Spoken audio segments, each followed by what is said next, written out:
Last class में हम लोगों ने एंगुलर वेलोसिटी का कैलकुलेशन करना सीखा था कि अगर कोई भी एक ऑब्जर्वर दूसरे किसी ऑब्जेक्ट का या दूसरे किसी पॉइंट का या बॉडी का जो मोशन हो रहा है उसकी एंगुलर वेलोसिटी नापना चाहेगा तो कैसे नापता है। आपको बताया था कि अगर ए बी की एंगुलर वेलोसिटी नापना चाहेगा तो ए बी को एक स्ट्रेट लाइन से जोड़ देगा जो कि रेडियस ऑफ द सर्कल कहा जाएगा। और अब फिर ए क्या करेगा कि बी की वेलोसिटी का वो पार्ट निकालेगा जो इस रेडियस के परपेंडिकुलर होगा और v perpendicular divided by R उसकी एंगुलर वेलोसिटी कही जाएगी। अब ऐसा भी हो सकता है कि ए और बी दोनों अगर मोशन में होंगे तब कैसे एंगुलर वेलोसिटी कैलकुलेट करनी है। तो एंगुलर वेलोसिटी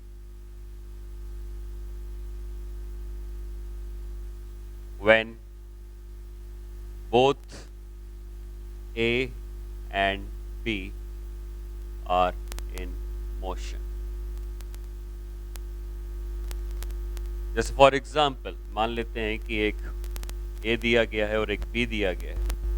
A किसी वेलोसिटी से जा रहा है, इसकी वेलोसिटी v1 की दी है। B किसी वेलोसिटी से जा रहा है, इसकी वेलोसिटी v2 की दी है।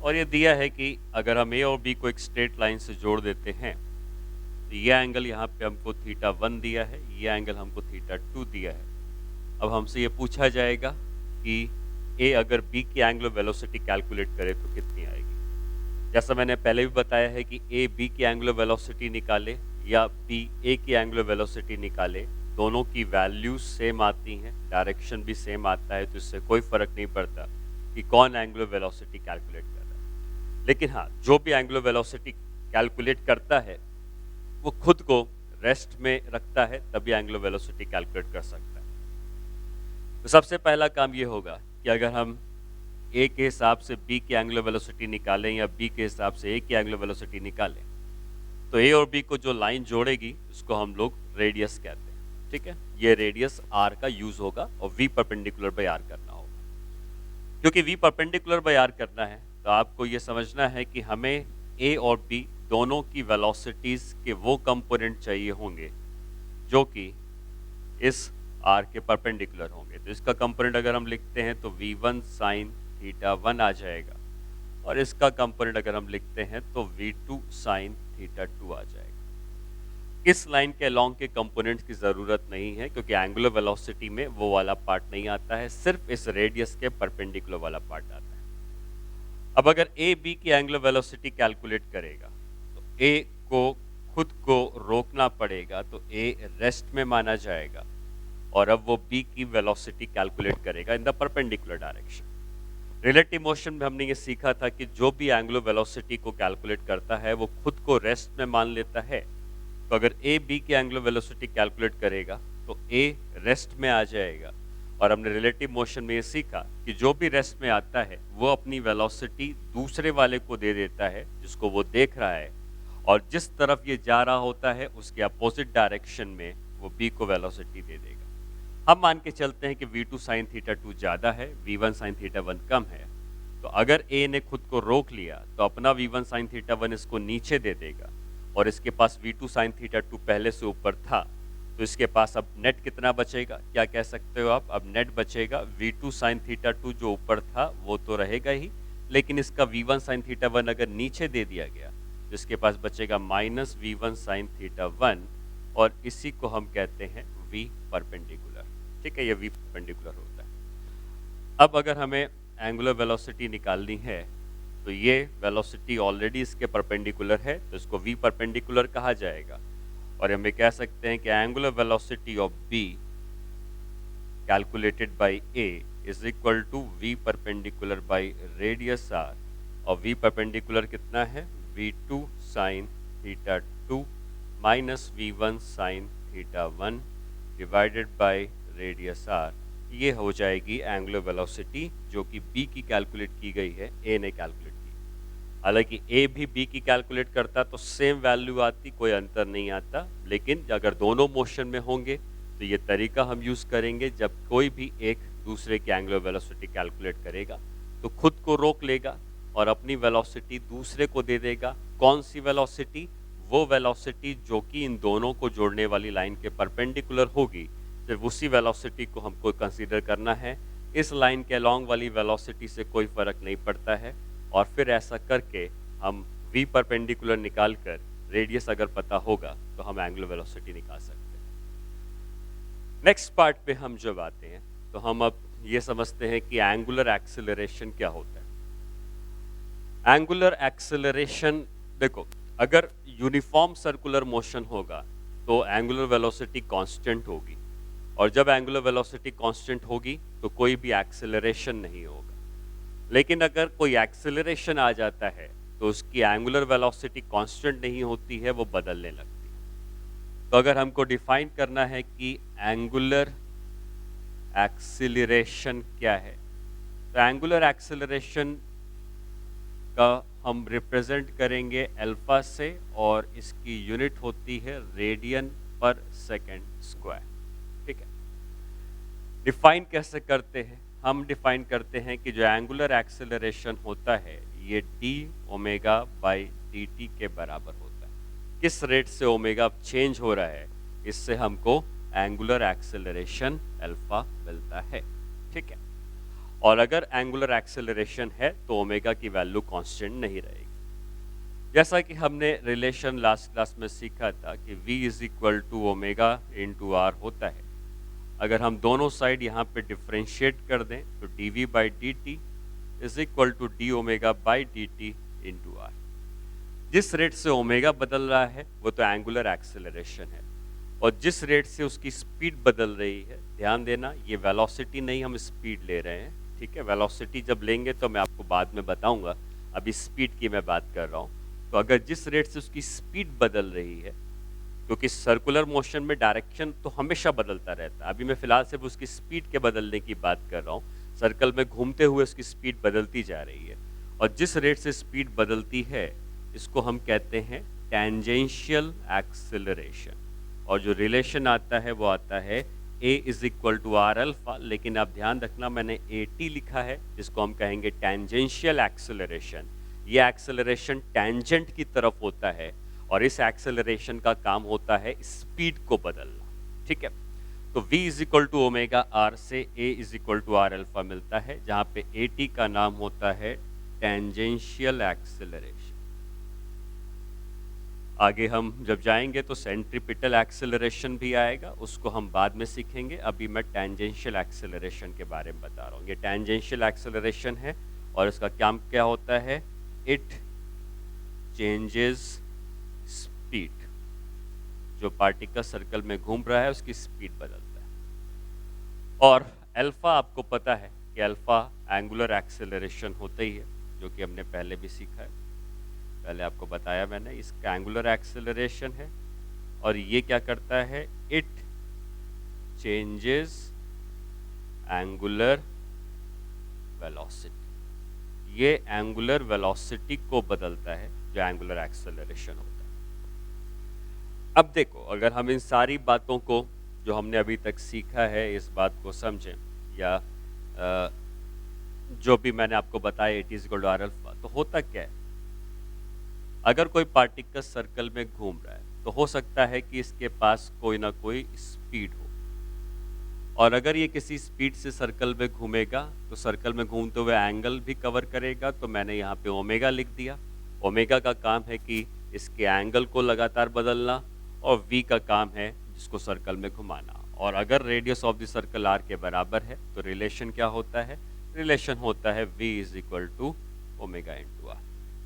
अब अगर ये स्पीड कांस्टेंट है तो ओमेगा भी कांस्टेंट होगा, और अगर ये कांस्टेंट स्पीड से घूमेगा तो ओमेगा भी कांस्टेंट होगा। ऐसे मोशन को हम यूनिफॉर्म सर्कुलर मोशन कहते हैं। बट मान लो कि ये v जो है ये बढ़ता जा रहा है, बदलता जा रहा है, तो अगर ये v बदलता जाएगा तो ओमेगा भी बदलता जाएगा। v को कौन बदलेगा, स्पीड को कौन बदलेगा? तो स्पीड को बदलने के लिए आ जाएगा एक ऐसा एक्सेलरेशन जो टेंजेंट की तरफ होगा, इसको हम नाम देंगे टेंजेंशियल एक्सेलरेशन, जो कि स्पीड को बदलेगा। और जो एंगुलर स्पीड को बदलेगा उसके लिए आ जाएगा यहाँ पे एंगुलर एक्सेलरेशन। ठीक है, जो कि एंगुलर स्पीड को बदलेगा। और जिस तरीके से v is equal to omega R था, वैसे ही at इज इक्वल टू क्या लिख सकते हैं हम, अल्फा। ठीक है, वही जो मैंने यहाँ पे आपको बताया, AT is equal to alpha. तो V जो है ये R के परपेंडिकुलर है, AT जो है ये भी R के परपेंडिकुलर है क्योंकि दोनों टेंजेंशियल है। ये टेंजेंशियल स्पीड है, ये टेंजेंशियल एक्सेलरेशन है, ये एंगुलर स्पीड है, ये एंगुलर एक्सेलरेशन है। जब भी एंगुलर एक्सेलरेशन आएगा, पार्टिकल की स्पीड भी बदलेगी, एंगुलर स्पीड भी बदलेगी, और ऐसा मोशन कहा जाएगा नॉन यूनिफॉर्म सर्कुलर मोशन, क्योंकि स्पीड में चेंजेस आ रहे हैं। अब अगर हम एक और बात समझें, जिसमें मैंने आपको बताया था कि अगर ये पार्टिकल सर्कल में घूम रहा है, मैं यहीं पे बता देता हूँ, और अगर इसने कुछ एंगल कवर किया है थीटा का, तो इसने कुछ आर्क लेंथ भी कवर की होगी एल की, तो ये एल है, ये थीटा का एंगल है, और ये रेडियस ऑफ द सर्कल। इनमें रिलेशन क्या होता है, L is equal to R theta. ठीक है, एल यहाँ पे टेंजेंशियल लेंथ है, AT यहाँ पे टेंजेंशियल एक्सेलरेशन है, और V यहाँ पे टेंजेंशियल स्पीड है। L जितनी तेजी से कवर कर रहा है वो स्पीड आएगी, जिस रेट से डिस्टेंस कवर कर रहा है उससे स्पीड आएगी, और जिस रेट से स्पीड बदल रही है वो एक्सेलरेशन आएगा, टेंजेंशियल एक्सेलरेशन। तो ये हो जाएगा टेंजेंशियल लेंथ, ये हो जाएगा टेंजेंशियल स्पीड, और ये हो जाएगा टेंजेंशियल एक्सेलरेशन। ठीक, थीटा को हम कहते थे एंगुलर डिस्प्लेसमेंट, ओमेगा को हम कहते हैं एंगुलर वेलोसिटी, और अल्फा को हम कहते हैं एंगुलर एक्सेलरेशन। मतलब ये है कि अगर आप L को डिफरेंशिएट कर दोगे dl/dt तो V आ जाएगा, और d θ/dt ओमेगा आ जाएगा। फिर अगर तुम इसको डिफरेंशिएट कर दोगे तो dv/dt टेंजेंशियल एक्सेलरेशन आ जाएगा, d ω/dt एंगुलर एक्सेलरेशन आ जाएगा। ये राइट हैंड साइड में जो क्वांटिटी है ये एंगुलर है, angular displacement, angular acceleration, angular velocity, और जो लेफ्ट हैंड साइड में है वो टेंजेंशियल है, tangential length, tangential acceleration, tangential velocity या टेंजेंशियल स्पीड। ठीक है, अब इतना समझने के बाद हम आते हैं काइनेमेटिक्स ऑफ सर्कुलर मोशन। मतलब हम स्टडी अभी भी सर्कुलर मोशन की ही कर रहे हैं, लेकिन इसके काइनेमेटिक्स का पार्ट डिस्कस करेंगे, जहाँ पे हम velocity, acceleration, angular displacement, angular acceleration, angular velocity वगैरह ये सारी चीज़ें सीखेंगे। अब एक बात आप समझें कि अगर मैं टेंजेंट की तरफ की बातें कर रहा हूँ, इसका मतलब ये है कि अगर कोई पार्टिकल सर्कल में घूम रहा है तो कोई ज़रूरी नहीं है कि उसकी स्पीड हमेशा कांस्टेंट रहे, इसकी स्पीड बदल सकती है क्योंकि एक्सेलरेशन अगर आएगा। तो अगर पार्टिकल यहाँ से स्टार्ट करता है और इसकी इनिशियल स्पीड u है, तो हो सकता है कि कुछ देर के बाद इसकी फाइनल स्पीड v हो जाए। ठीक है, क्योंकि स्पीड बदल रही होगी एक्सेलरेशन होने की वजह से। अब अगर इसने थीटा का एंगल कवर कर लिया है यहाँ से यहाँ तक, तो आपको पता है कि अगर पार्टिकल सर्कल में घूमता है तो एंगुलर वेलोसिटी भी होती है। जब वो यहाँ पर था तो इस समय इसकी एंगुलर वेलोसिटी को मैं ओमेगा नॉट लिख रहा हूँ, जब ये यहाँ पर था पार्टिकल। और वही पार्टिकल जब यहाँ पहुँच गया, इसकी एंगुलर वेलोसिटी बदलकर ओमेगा हो गई। ठीक है, तो एंगुलर वेलोसिटी भी बदल रही है, टेंजेंशियल वेलोसिटी भी बदल रही है। हमें ये पता है कि जो टेंजेंशियल स्पीड होती है v और ओमेगा, इस पर रिलेशन होता है v is equal to omega times r। तो अगर यहाँ पे टेंजेंशियल स्पीड u है और एंगुलर वेलोसिटी ओमेगा नॉट है, तो आप लिख सकते हो u is equal to omega naught into r।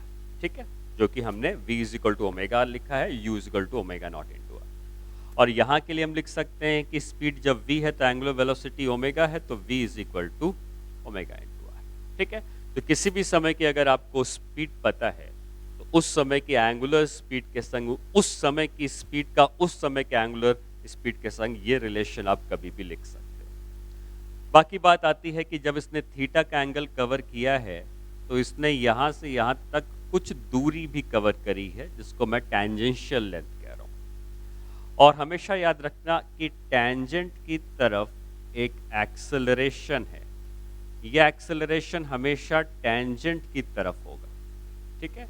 ये एक्सेलरेशन हमेशा टेंजेंट की तरफ होगा, जो हमेशा उसको पीछे से फोर्स लगाकर स्पीड को बढ़ा रहा होगा या उल्टा फोर्स लगाकर स्पीड को घटा रहा होगा।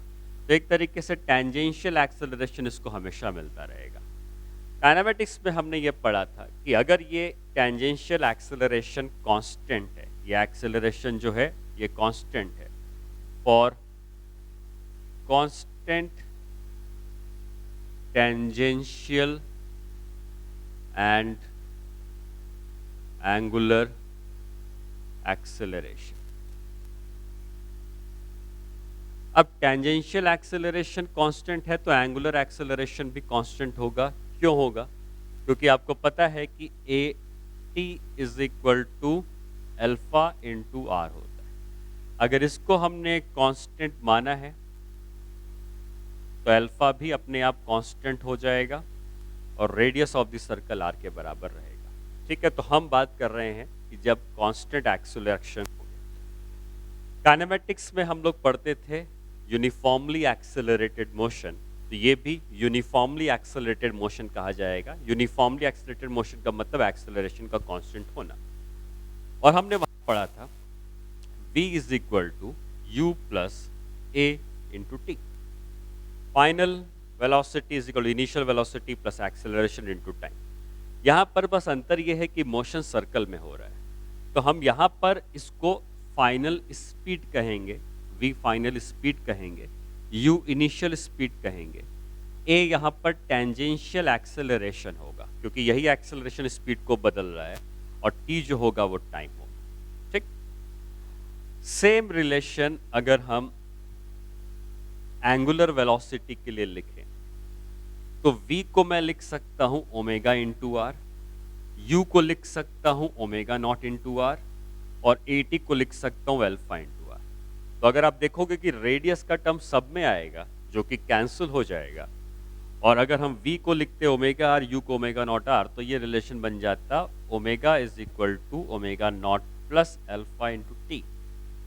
दोनों रिलेशन को अगर आप ध्यान से देखें तो v है फाइनल स्पीड, u है इनिशियल स्पीड, at है tangential acceleration. Final tangential speed, initial tangential speed, tangential acceleration. ये है final angular speed, initial angular speed, और ये एंगुलर एक्सेलरेशन। मतलब ये चीजें टेंजेंशियल हैं और ये चीजें एंगुलर हैं। बाकी रिलेशन जो था वो वही रहा जो कि टेंजेंशियल में था, सेम रिलेशन एंगुलर में रहा। सेकंड रिलेशन हम लोग पढ़ते थे जो इक्वेशन ऑफ मोशन में, ये फर्स्ट रिलेशन हो गया।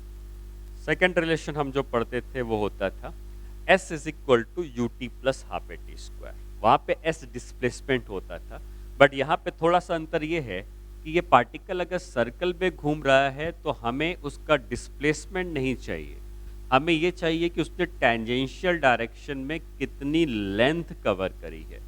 तो s is equal to U T plus half A T square में s नहीं आएगा, l आएगा, क्योंकि l ही वो दूरी है जो वो कवर कर रहा है। इनिशियल स्पीड u है, टाइम t है, एक्सेलरेशन at है, टाइम t का स्क्वायर, ठीक है। तो s की जगह हमें l लेना होगा क्योंकि l की दूरी उसने यहां से यहां तक कवर करी। जो काम यहाँ पे l कर रहा है टेंजेंशियल, वही काम यहाँ पे थीटा कर रहा है, ठीक है। हमेशा याद रखना जब भी l होगा तो एंगुलर में वो थीटा में बदल जाएगा, at एंगुलर में अल्फा में बदल जाएगा, v एंगुलर में ओमेगा में बदल जाएगा। तो अगर हम इसको बदलते हैं तो l की जगह हम लिख देंगे कि कितना उसका एंगुलर डिस्प्लेसमेंट है। ये टेंजेंशियल डिस्टेंस कहेंगे या एंगुलर डिस्टेंस कह सकते हो। u इनिशियल स्पीड थी, यहाँ पे इनिशियल एंगुलर स्पीड आ जाएगी टाइम्स t, प्लस यहाँ पे टेंजेंशियल एक्सेलरेशन था तो यहाँ पर एंगुलर एक्सेलरेशन आ जाएगा अल्फा इंटू टी स्क्वायर, ठीक है। तो रिलेशन वही है, बस यहाँ पे टेंजेंशियल चीजें हैं और उधर एंगुलर चीजें। थर्ड पॉइंट की अगर मैं बात करूँ तो हमारे पास रिलेशन होता था v square is equal to U square plus 2a, s नहीं l होगा, और ये हमेशा टेंजेंशियल लेता है। तो v की जगह फाइनल स्पीड की जगह फाइनल एंगुलर स्पीड आ जाएगी, इनिशियल स्पीड की जगह इनिशियल एंगुलर स्पीड आ जाएगी, plus 2 times of tangential acceleration की जगह एंगुलर एक्सेलरेशन आ जाएगा और टेंजेंशियल डिस्टेंस की जगह एंगुलर डिस्टेंस आ जाएगा। ठीक है, तो अगर आपको ये रिलेशन पता है तो आप इन रिलेशन में इनको बदल सकते हो और ये चीज़ें आप यूज़ कर सकते हो for constant tangential and angular accelerations. ठीक है, इसके ऊपर हम कुछ प्रॉब्लम्स करेंगे। पहले कुछ चीज़ें और एक और चीज़ें बता दूं आपको। ओमेगा जो है इसकी एसआई यूनिट होती है रेडियन पर सेकेंड। ठीक है, तो आपको हमेशा उसको रेडियन पर सेकेंड में कन्वर्ट करना होगा, डिग्री उसकी एसआई यूनिट नहीं। तो अगर मान लो आपको दिया है कि omega is equal to 30 degree per second, तो इसको आपको कन्वर्ट करना पड़ेगा रेडियन पर सेकेंड में। और डिग्री को रेडियन में कैसे कन्वर्ट करते हैं? डिग्री को रेडियन में कन्वर्ट करते हैं पाई अपॉन 180 से मल्टीप्लाई करके, और ये कन्वर्ट हो जाएगा रेडियन पर सेकेंड में। तो जो भी डिग्री में दिया होगा उसको पाई अपॉन 180 से मल्टीप्लाई करोगे तो रेडियन पर सेकेंड। कई बार आपको ओमेगा दिया रहता है आरपीएम में। आरपीएम का फुल फॉर्म होता है रिवॉल्यूशन पर मिनट। ठीक है, जैसा कई बार आप देखेंगे कि फैन जो होता है उसके बारे में लिखा रहता है कि 1200 आरपीएम, मतलब ये 1 मिनट में 1200 बार घूमेगा। लेकिन हमें एसआई यूनिट में रेडियन पर सेकेंड चाहिए। ठीक है, तो आरपीएम भी ओमेगा की यूनिट है लेकिन एसआई नहीं है। तो एसआई यूनिट में हम कैसे बदलेंगे? तो जैसे हमको दिया हुआ है कि उसकी एंगुलर स्पीड है, मान लो दिया हुआ है 50 आरपीएम। इसको अगर हम कन्वर्ट करते हैं रेडियन पर सेकेंड में तो 50 तो रहेगा ही, अब इसको किसी चीज़ से मल्टीप्लाई करना पड़ेगा। तो किससे मल्टीप्लाई करना पड़ेगा इसको समझते हैं। ये है रिवॉल्यूशन। रिवॉल्यूशन का मतलब होता है एक चक्कर काटना, और एक चक्कर काटने का मतलब होता है 2 पाई रेडियन का एंगल कवर करना। 360 डिग्री मतलब 2 पाई रेडियन, तो 2 पाई ऊपर आ जाएगा। पर मतलब डिवीजन। ठीक है, और मिनट मतलब नीचे मिनट, और 1 मिनट में 60 सेकंड होते हैं तो 60 से हम डिवाइड कर देंगे। तो रिवॉल्यूशन की जगह 2 पाई आ गया, मिनट की जगह 60 आ गया, और ये कन्वर्ट हो जाएगा फिर रेडियन पर सेकेंड में। तो इस तरीके से आपको यूनिट का जब कन्वर्जन करना होगा तो आप इस तरीके से कर सकते हो। कई बार आपसे ये भी पूछेगा कि कितने नंबर ऑफ रिवॉल्यूशन कोई पार्टिकल घूमता है। तो कोई ज़रूरी नहीं है कि रिवॉल्यूशन इंटीजर आए। हो सकता है कि वो 3 रिवॉल्यूशन पूरे किया हो और आधा रिवॉल्यूशन और कर लिया हो तो 3.5 रिवॉल्यूशन कहे जाएंगे। या हो सकता है कि 3 रिवॉल्यूशन पूरे किया हो और बाकी 40% का रिवॉल्यूशन और कर लिया हो तो रिवॉल्यूशन 3.4 आएंगे। तो कैसे निकालेंगे नंबर ऑफ रिवॉल्यूशंस? तो नंबर ऑफ रिवॉल्यूशंस को निकालने के लिए आपको ये कैलकुलेट करना पड़ेगा कि कितना एंगल वो टोटल घूमा है। ठीक है, और रेडियन में होना चाहिए, और अगर हम 2 पाई से उसको डिवाइड कर देंगे तो आ जाएगा कि इतने नंबर ऑफ रिवॉल्यूशंस उसने पूरे कवर किए होंगे।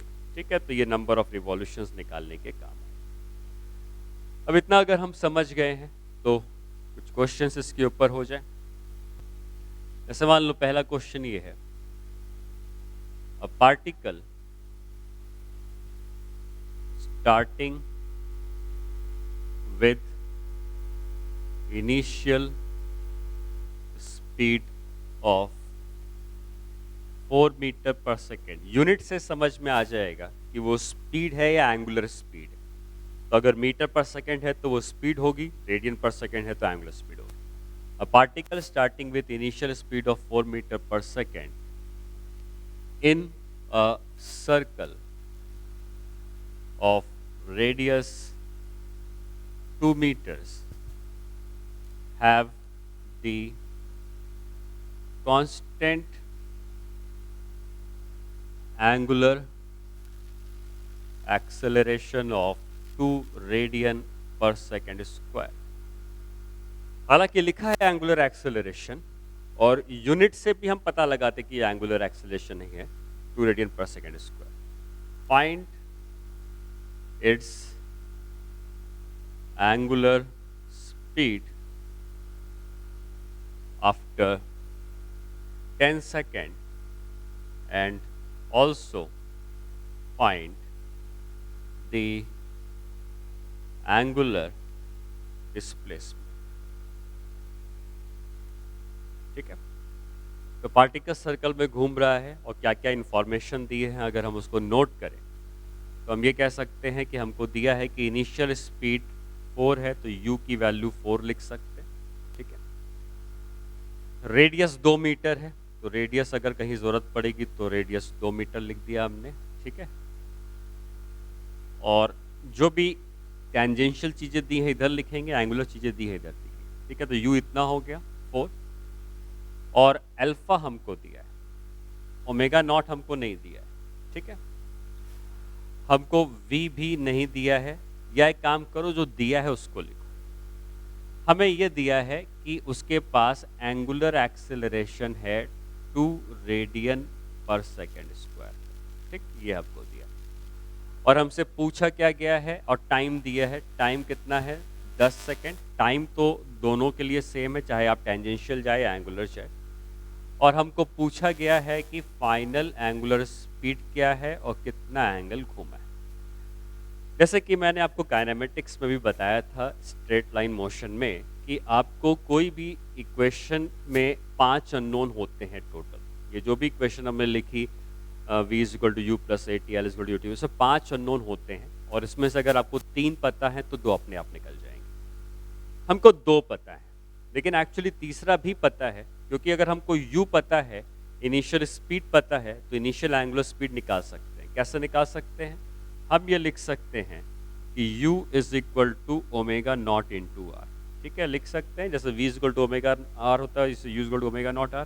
तो 4 is equal to omega naught और रेडियस कितना है 2, इसका मतलब ओमेगा नॉट की वैल्यू आ जाएगी 2। तो ये ओमेगा नॉट हमको मिल गया। और अगर मैं यहाँ पर ओमेगा नॉट की वैल्यू भी लिख दूँ 2, तो अब हमें 3 चीज़ें पता चल चुकी हैं, बाकी 2 चीज़ें पूछी गई हैं तो निकाल सकते हैं। कैसे निकाल सकते हैं? अगर मैं यूज़ करता हूँ omega is equal to omega naught plus alpha T, तो ओमेगा हमको निकालना है। ओमेगा नॉट है 2, अल्फा है 2, टाइम है 10, ये हो जाएगा 20 plus 2 that is 22 radian in 1 second. ठीक है, ये ओमेगा आ जाएगा। और थीटा निकालना है तो हम यूज़ करेंगे वो इक्वेशंस आपको याद होनी चाहिए। Theta is equal to omega naught T plus half alpha T square. ठीक है, ये फर्स्ट आ गया। तो theta is equal to omega naught कितना आ गया था 2, टाइम कितना है 10, हाफ अल्फा कितना है 2 और टाइम कितना है 10 का स्क्वायर। तो ये हो गया 20 और ये हो गया 100। तो 100 और 20 जोड़ के आ जाएगा 102 रेडियन। ये आ जाएगा कि कितना एंगल उसने 10 सेकंड में कवर किया हो। ठीक है, तो इक्वेशन सिंपल हैं। ठीक है, जो मैंने आपको स्ट्रेट लाइन मोशन में भी बताई थी। बस हाँ, आपको ये याद रखना है कि या तो हमें सब एंगुलर के बारे में पता हो अगर एंगुलर निकालना है, या सब टेंजेंशियल के बारे में पता होगा टेंजेंशियल निकालना है। और इनको आपस में रिलेट करता है R, v is equal to omega R, l is equal to theta R या A T is equal to alpha R. तो अगर आपको r पता है तो आपको टेंजेंशियल चीज़ों से एंगुलर चीज़ें मिल जाएंगी और एंगुलर चीज़ों से टेंजेंशियल चीज़ें मिल जाएंगी। ठीक है, नेक्स्ट क्वेश्चन में आते हैं। देखिए, इसके क्वेश्चन सिंपल होते हैं और वही चीज़ें होती हैं जो कि आपने स्ट्रेट लाइन मोशन में पढ़ी थी। और अगर मैं आपको याद दिलाऊं तो एक चीज़ मैंने आपको ये बताई थी कि अगर कोई इनिशियल वेलोसिटी 0 से स्टार्ट करता है और स्ट्रेट लाइन में चलता है, तो इक्वल टाइम इंटरवल में, अगर टाइम का इंटरवल इक्वल है, तो जो डिस्टेंस वो कवर करता है वो रेशियो होता था 1:3:5:7:9। मतलब अगर ये टाइम है 0 और ये टाइम है मान लो 3 सेकेंड, और अगर ये चलता है x, तो अगले 3 सेकेंड में ये चलता था 3x, फिर अगले 3 सेकेंड अगर और ले लेते हैं तो ये चलता था 5x, फिर अगले 3 सेकेंड और ले लेते हैं तो ये चलता था 7x। तो मैंने आपको बताया था कि अगर कोई पार्टिकल रेस्ट से स्टार्ट करता है तो इक्वल टाइम इंटरवल में जो डिस्टेंस वो कवर करता है उसका रेशियो 1:3:5:7। सेम कॉन्सेप्ट आप सर्कुलर मोशन में भी लगा सकते हो और उसके ऊपर कोई भी क्वेश्चन बनाया जा सकता है। क्वेश्चन ये कहा जा सकता है कि अगर इसकी इनिशियल एंगुलर वेलोसिटी 0 है ठीक है, और ये सर्कल में घूमना शुरू किया, मान लो यहाँ से स्टार्ट किया। तो अगर हम इक्वल टाइम इंटरवल लेते हैं, मान लो मैं कहता हूँ कि यहाँ पे टाइम 0 है और यहाँ पे टाइम 3 सेकंड या 4, इक्वल इंटरवल होना चाहिए। वो इंटरवल कितने भी सेकंड का हो सकता है, 1 सेकंड, 1.5 सेकंड, 2.5 सेकंड, 3.2 सेकंड, कितना भी सेकंड। मान लो मैं कहता हूँ 3 सेकंड का ही लेता हूँ।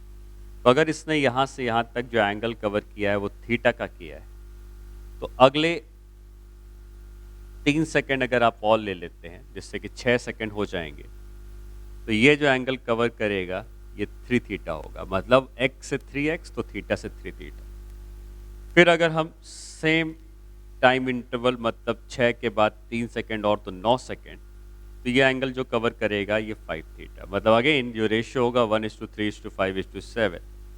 और अगेन अगर हम फिर 3 सेकंड ले लेते हैं और 12 सेकंड हो जाता है, तो अब ये जो एंगल कवर करेगा ये 7 थीटा का। तो जो आप वहाँ पर यूज़ करते थे कि इक्वल टाइम इंटरवल में डिस्टेंस ट्रैवल का रेशियो 1:3:5:7:9:11, सेम यहाँ पर भी है। इक्वल टाइम इंटरवल में एंगल कवर का रेशियो भी 1:3:5:7:9:11, सेम रेशियो यहाँ पर भी रहेगा। ठीक है। उसके अलावा कई बार आपको ऐसे क्वेश्चंस मिल जाएंगे जहाँ पर जो एंगुलर एक्सेलरेशन है या टेंजेंशियल एक्सेलरेशन है वो कांस्टेंट नहीं होगा। ठीक है। तो अगर आपको कोई ऐसी प्रॉब्लम मिलती है जहाँ पे एंगुलर एक्सेलरेशन और टेंजेंशियल एक्सेलरेशन कांस्टेंट नहीं है, तो आप जो इक्वेशंस मैंने लिखी इक्वेशन ऑफ मोशन वो आप नहीं लगा सकते हो। तो फिर हमें क्या करना पड़ेगा, हमें डिफरेंशिएट या इंटीग्रेट करना पड़ेगा। डिपेंड करता है, जैसे हम लोग वहाँ पे भी करते थे वैसे यहाँ पर भी हम डिफरेंशिएट या इंटीग्रेट करेंगे। ठीक है। अब जैसे मान लो आपको क्वेश्चन ये दिया है कि if angle covered by particle is given by theta is equal to 2t plus 5t square, then find its angular speed and angular acceleration at t is equal to 2 second. ठीक है। तो आपको ये समझना है कि ये जो मैं आपको दे रहा हूं ये हो सकता है कि क्यूब भी हो सकता है। ठीक है, कुछ भी हो सकता है, कोई फर्क नहीं पड़ता। तो यहाँ पर आपको अगर कोई भी ऐसा क्वेश्चन आता है जिसमें आपको ये नहीं पता चल रहा है कि अल्फा कांस्टेंट है या नहीं है, इस तरीके से कुछ दिया है, तो आप एक सिंपल बात यूज़ करेंगे कि जो ओमेगा होता है ये D theta by D T होता है। ठीक है। और अगर थीटा हमको दिया है तो हम टाइम के संग इसको डिफ्रेंशिएट कर सकते हैं। तो 2t में डिफ्रेंशिएशन करके 2 आएगा और 5t क्यूब में 15t स्क्वायर आएगा। तो ये एंगुलर स्पीड हो गई किसी भी टाइम पे। हमको पूछी गई है at t is equal to 2। चलो हम बाद में निकालेंगे, पहले हम एंगुलर स्पीड इन जनरल निकाल लेते हैं। अब अगर हमें एंगुलर एक्सेलरेशन चाहिए तो हमको पता है कि एंगुलर एक्सेलरेशन होता है rate of change of angular velocity. मतलब हम इसको डिफ्रेंशिएट करेंगे, ये एंगुलर वेलोसिटी हो गई है, इसका तो 0 आ जाएगा और इसका आएगा 30t, ये एंगुलर एक्सेलरेशन। और आप देख भी सकते हैं कि एंगुलर एक्सेलरेशन कांस्टेंट नहीं है, क्योंकि एंगुलर एक्सेलरेशन टाइम के ऊपर डिपेंड कर रहा है। तो जैसे जैसे टाइम बदलता जाएगा एंगुलर एक्सेलरेशन भी बदलता जाएगा। तो यहाँ पे इक्वेशन ऑफ मोशन एप्लीकेबल नहीं रहेंगी। अब अगर हमसे पूछा है कि at t is equal to 2 second पे, तो हम टाइम को अगर 2 पुट कर देंगे तो ओमेगा कितना हो जाएगा, 2 का मतलब 4 टाइम 15 60, 62 रेडियन पर सेकेंड। ठीक है। और अल्फा निकालना है तो अगेन टाइम को हम 2 पुट कर देंगे तो ये हो जाएगा 60 रेडियन पर सेकेंड स्क्वायर। तो अगर किसी केस में ये कांस्टेंट नहीं होंगे तो आपको इस तरीके से सॉल्व करना होगा। ठीक है। अगर इन केस जो भी सर्कुलर मोशन हो रहा है वो हो सकता है कि अपने डायरेक्शन को भी बदल दे। हो सकता है कि पहले वो क्लॉकवाइज हो रहा था और कुछ देर के बाद एंटी क्लॉकवाइज होने लगे। तो एक बात ध्यान रखेंगे कि एंगुलर वेलोसिटी वेक्टर क्वांटिटी होती है। तो अगर आप क्लॉकवाइज डायरेक्शन को पॉजिटिव मानेंगे तो एंटी क्लॉकवाइज डायरेक्शन अपने आप नेगेटिव हो जाएगा। तो इस क्वेश्चन में इस बात को समझते हैं। A particle travelling in circle with initial angular speed of 10 radian per second, ठीक है। A constant tangential force opposite to the initial direction of motion acts on it to give angular acceleration of 4 radian per second square। अब देखो, आपसे ये कहा गया कि particle 10 radian पर सेकेंड की एंगुलर स्पीड से घूम रहा था और उसके मोशन के अपोजिट डायरेक्शन में एक फोर्स लगने लगा और हमेशा उसी डायरेक्शन में फोर्स लगता रहेगा, जो कि उसको एंगुलर एक्सेलरेशन 4 रेडियन पर सेकेंड स्क्वायर का दे रहा है। आप इसको रिटार्डेशन भी मान सकते हो क्योंकि मोशन के अपोजिट है। देखते हैं इस बात को। Find the time after which the particle will again have same angular speed। मतलब कहता है कि ऐसा कितना समय बीत जाएगा जब उसकी एंगुलर स्पीड पहले भी 10 थी और बाद में भी 10 आ गई। तो आपको सोचोगे ऐसा क्यों हो रहा है। जैसे मान लो कि एक फैन है जो रुका हुआ है और मैं उसको उल्टे डायरेक्शन में घुमा दूं, जो जनरली घूमता है उसके अपोजिट उल्टे डायरेक्शन में घुमा दो और 10 रेडियन पर सेकेंड की एंगुलर स्पीड आ गई। फिर मैंने स्विच ऑन कर दिया तो क्या होगा, ये ऑन करते ही फैन के अंदर की जो मोटर है उसके ऊपर टॉर्क लगाएगी, जिससे कि अब उसके पास अपोजिट डायरेक्शन में एक्सेलरेशन आएगा। तो जो फैन घूम रहा था 10 से, उसको मोटर की वजह से अपोजिट डायरेक्शन में टॉर्क लगने से क्या होगा, धीरे धीरे धीरे धीरे रुक जाएगा। अब वो अपने सही डायरेक्शन में घूमेगा और कभी ना कभी उसको 10 की एंगुलर स्पीड मिल जाएगी। ठीक है, तो वही चीज़ यहाँ पर हो रही है कि इनिशियली हम ये कह सकते हैं कि जो भी पार्टिकल था वो, मान लो अब कोई भी डायरेक्शन मान सकते हो, मान लो मैंने इसको उल्टे डायरेक्शन में ओमेगा नॉट दे दिया 10 का, ठीक है, और जो भी इसका डायरेक्शन था उसके अपोजिट डायरेक्शन में अल्फा जो दिया है वो दिया है 4 का। कुछ समय के बाद ये अल्फा इसको उल्टे डायरेक्शन में जाने से रोकेगा और फाइनली इसके पास एंगुलर स्पीड 10 की आ जाएगी इन द क्लॉकवाइज डायरेक्शन। तो आपको ये बात समझनी है कि क्योंकि यहाँ पे डायरेक्शंस इन्वॉल्व हैं तो आपको पॉजिटिव और नेगेटिव का ध्यान देना पड़ेगा। अगर मैं ऐसा मानता हूँ, आप उल्टा भी मान सकते हो, कोई फर्क नहीं पड़ेगा। अगर ऐसा मानता हूँ कि anti clockwise direction is negative and clockwise direction is positive, तो आप ये लिख सकते हो कि जो ओमेगा नॉट है ये -10 लिखा जाएगा, ठीक है, क्योंकि एंटी क्लॉकवाइज है। फाइनल ओमेगा +10 लिखा जाएगा, क्लॉकवाइज है।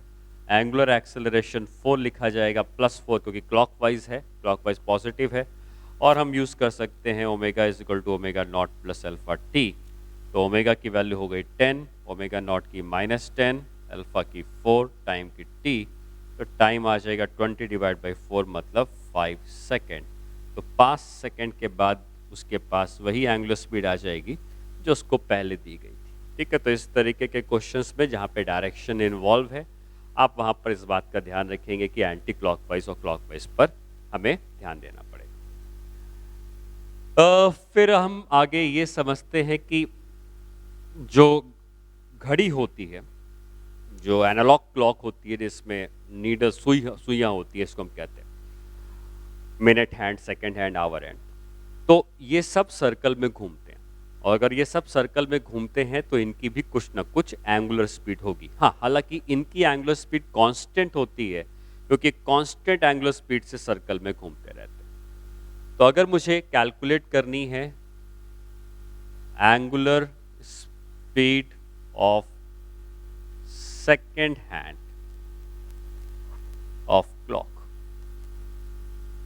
तो क्योंकि ये कांस्टेंट एंगुलर स्पीड से घूमते हैं ये लोग, तो आपको सीधे सीधे यूज करना है कि कितना थीटा घूमा और कितने टाइम में घूमा।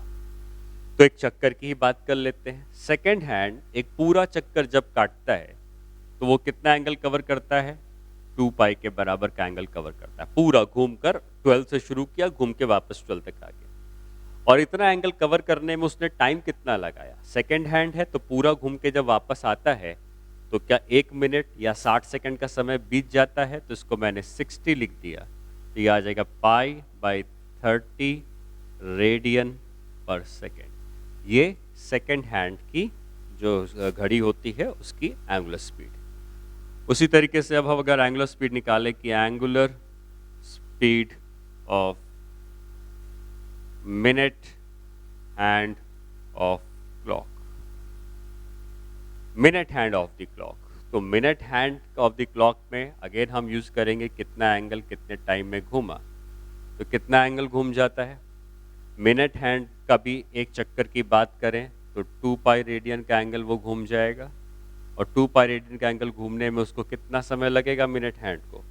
तो मिनट हैंड जहाँ से शुरू किया था वापस वहीं आएगा, तो 1 घंटे लगते हैं। और अगर 1 घंटे लगते हैं तो 1 घंटे में कितने सेकंड होते हैं?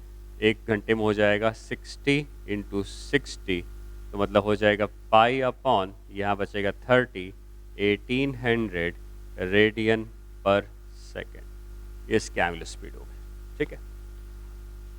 और फिर लास्ट में हम निकालेंगे कि एंगुलर स्पीड ऑफ